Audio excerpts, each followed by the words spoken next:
Kwa majina naitwa Padre Faustin Furaha, ni padre ninayehudumu katika Sekretarieti ya Baraza la Maaskofu Katoliki Tanzania katika kurugenzi ya mawasiliano. Na leo napenda kuwaletea utaratibu utakaotumika kwa ajili ya kuhakikisha kwamba tunaratibisha shughuli za mawasiliano, hasa kurusha misa takatifu na maziko ya mwasha Baba Askofu Bernardini Mfumbusa aliyekuwa askofu wa Jimbo Katoliki Kondoa.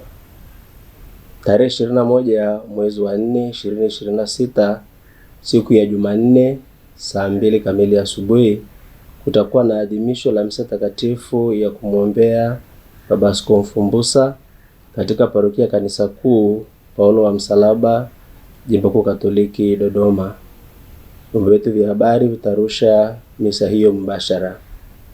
Baadaye siku hiyo jioni ya saa 10 tutakuwa na misa ya vigilia kwa ajili ya kuendelea kumwombea Baba Askofu Mfumbusa, na misa ya takatifu itarushwa na vyombo vyetu vya habari.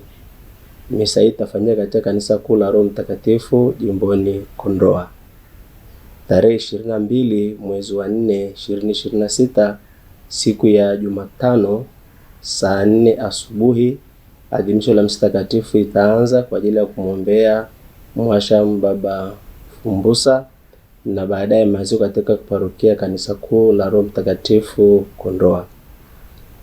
Kurugenzi ya mawasiliano ya Baraza la Maaskofu Katoliki Tanzania inapenda kuwakaribisha nyote kwa ajili ya kumwombea Baba Mfumbusa, na wale walio mbali wajiunge nasi mbashara katika matukio hayo, na nawaalika vyombo vyote vya habari vya kanisa kujiunga na chaneli yetu ya Baraza la Maaskofu Katoliki Tanzania na TV Tumaini katika kuwafikishia au kuweka tukio hilo mbashara.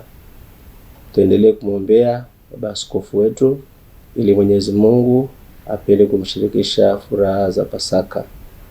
Raha ya milele umpe Askofu Mfumbusa, Bwana, na mwanga wa milele umwangazie. Apumzike kwa amani. Amina.